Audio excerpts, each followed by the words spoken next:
But more than that, you just don't face each other and talk about curriculum and give your opinion about it. Hopefully you'll make some connections and begin to process your manhood and maybe have coffee after that small group meeting. Maybe get together and really begin to crack open your chest and begin to deal with those things. We put together a short little scenario in 33 to illustrate what we typically do as men. What we typically do as men. Good morning.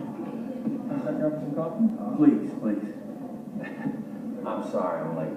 Oh, no sweat, man. Thank you. It was a good game Friday. Yeah, it was. You know, we win 2 more games, we get home field advantage for the playoffs, right? Yep. So how's your week going? Oh, not too bad. A couple of client meetings, running kids to practice. How about you? I'm doing the best I can. Can't you get off my back? Do I not bust my tail bringing in money for this family? What do you want from me? Jeez. What are you doing, you son of a... I'm fine. What do you have? Probably stick with the usual. Yeah, okay, so that's the problem. We just stick with you. Yeah, I'm fine. I got this. See, that's our default mechanism. I don't need help. I got this. Okay. So we're going to need to create environments where men feel safe, where they can process their manhood over time. Number 4, men need some practical how-tos to help them taste success. Here's what I've learned through my years in the church and years in teaching men. There are a lot of really smart guys. A lot of guys who know the Bible even. Church guys who know the Bible. But for many of them, there's this big disconnect with how you take these timeless biblical principles and apply them to their manhood, apply them to being a better father, a better husband, better leader in the community. But man, they know the Bible. You see, a little knowledge of the Bible can be a dangerous thing. Because you can think, man, because I know so much, I don't need any help. I've got this. A lot of Bible knowledge can be a weapon of mass destruction because you just know stuff. And even when you're hurting, you just quote Scripture. But you don't know how to apply it. And so we need some practical how-tos. Here's the principle. Now let's break it down. Here's how you plug it into your life. Do you get that? And I tell you, my problem is I probably know too much for my own good. And a lot of times I'm not, I just think, I can figure this out because I'm so smart. But I need practical how-tos, and I need men to hold me accountable. Number 5, men need male cheerleaders to encourage them. We all need someone to say, man, way to go, come on, you got this. Or guys to say, come on, man, let's lock arms together. We've got this. Just a high five, and we'll get through this together. Here's how I got through it. Let me help you get through it. Men need practical how-tos, and they need male cheerleaders. Number 6, men need a plan of action they can put on paper and in the hands of other men. You know what that is? That's just accountability. That's just us saying, okay, here's what God has said to me. Here's how I need to apply it.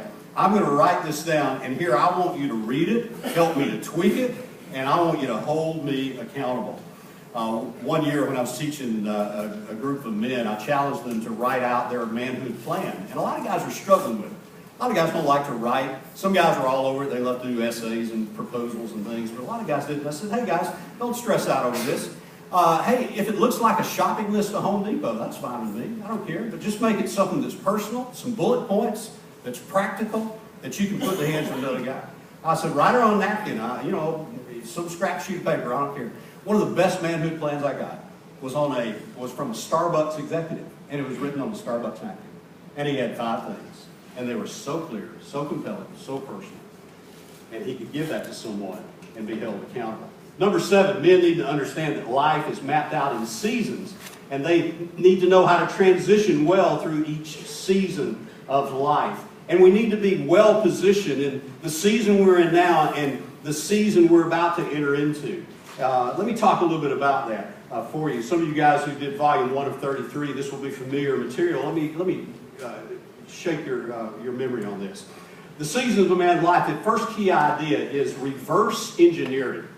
Okay, so let's say you're in the spring season of life. You need to kind of look ahead to find somebody who's doing it well and reverse engineer them. When I was in my 20s, I lived with a family in Greenville, South Carolina. And the dad was a retired IBM executive. just a solid man. The way he led his boys, the way he loved his wife. I looked at that guy as a young man in my 20s, and I said, man, I want to be like that when I grow up.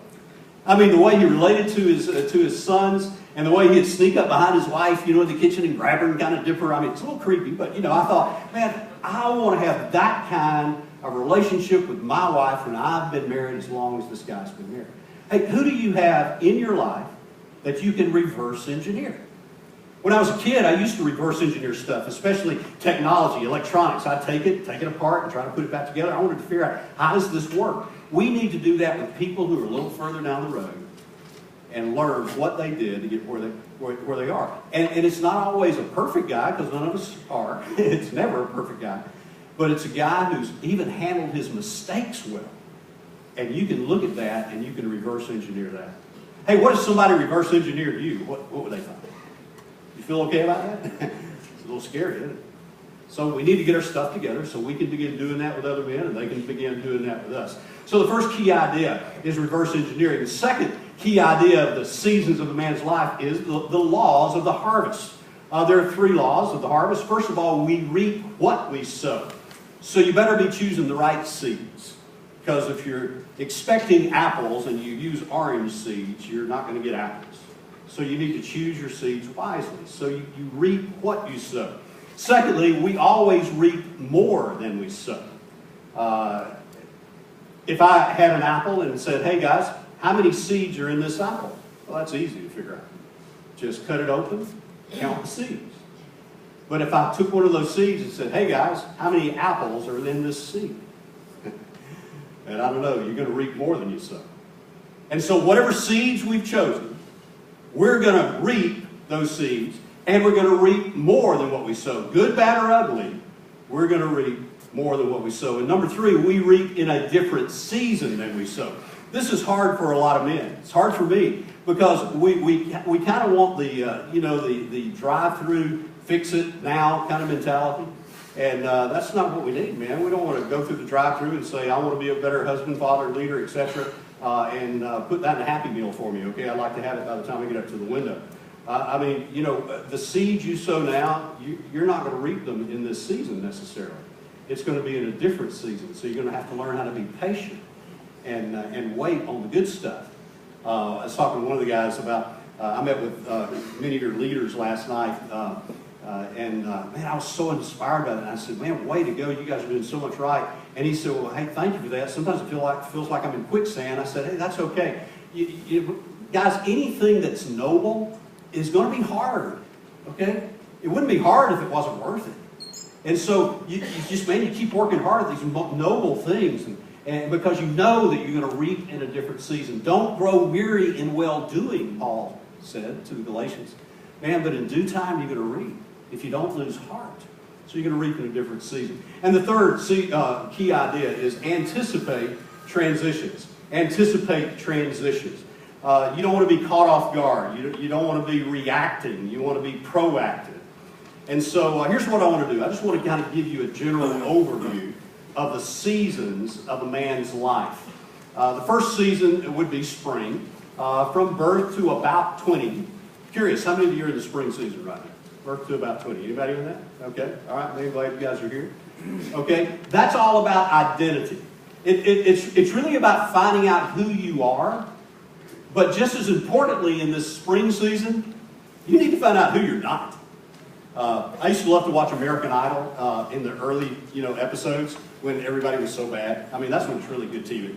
And these people who think they're really good singers will come up and it's awful. And they don't make the cut. And then afterwards they're being interviewed and they're thinking, well, I've just always heard if I just keep believing in myself and working hard, I can do this. And some of them I'm thinking, no, you can't. And somebody needs to love you enough to tell you that. And tell you it's okay to say, you know what, I'm not this. But what am I? You need to know who you are and, as importantly, who you're not. The challenge in the spring season is transitioning into adulthood well. How do I transition from spring into adulthood well? Here's the second season. It's summer. About 20 to about 40. How many of you are in the summer season of your life? Okay, a lot of us. All right, this season is all about learning and growing. Man, learn, learn, learn, especially in that first 10 years from 20 to 30. Man, learn, learn, learn all you can. The challenge in the summer would be, there are a couple of them. First of all, getting lost in extended adolescence.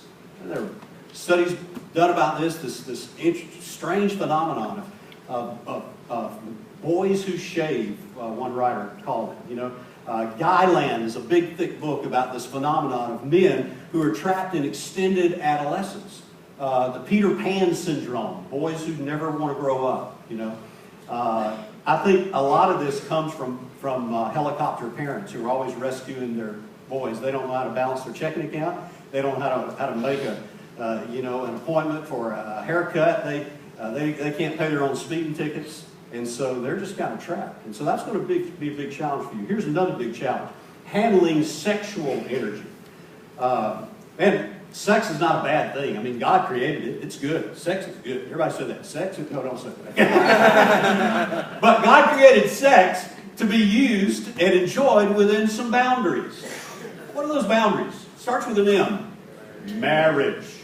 Any use of sex outside of those boundaries, man, it's going to be disastrous. It's going to be destructive. It won't be fulfilling, except for the moment. But it's never going to be what God intended for it to be.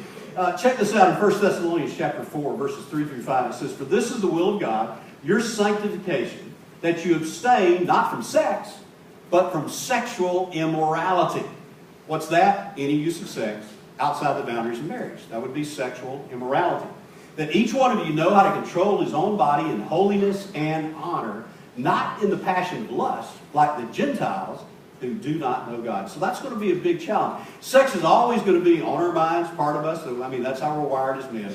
But especially in this summer season of life, you're going to have to learn to handle the sexual energy so you will not be a slave to it.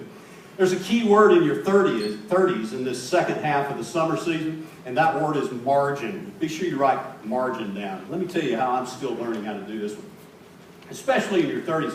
Because, man, we're out there, you know, getting going in our career. We're working long hours, and there's nothing wrong with that, you know. I mean, that's that season where you're working hard. You're kind of the warrior. But if you don't learn how to build margin into your calendar, white space, gray space, whatever you want to call it, then, man, it's going to be a monster for the rest of your life. You see, if you don't have margin in your life, you know what suffers? Relationships. You never really connect with other men. You just have the transactional, "How you doing?" "Hey, I'm fine." Yeah, that's it. You don't have time for that, right? You look at an opportunity like being a part of just a 6-week experience.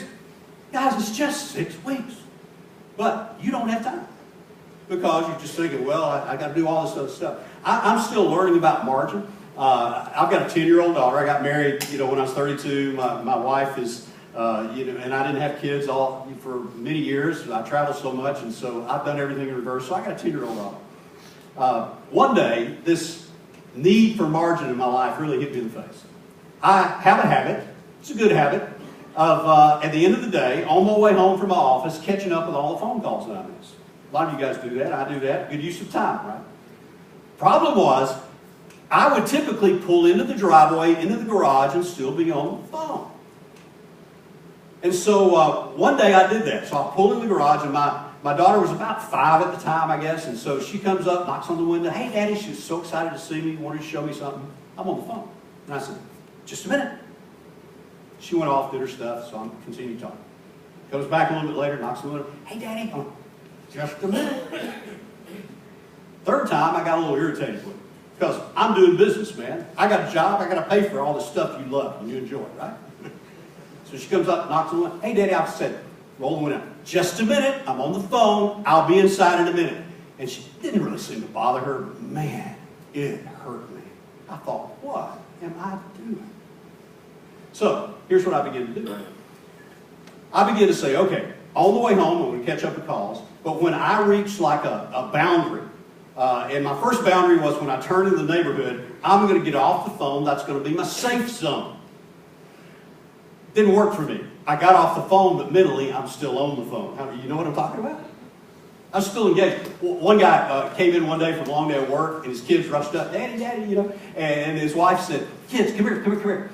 Daddy's not home yet." And they said, yeah, sure he is. He's right over there. And he said,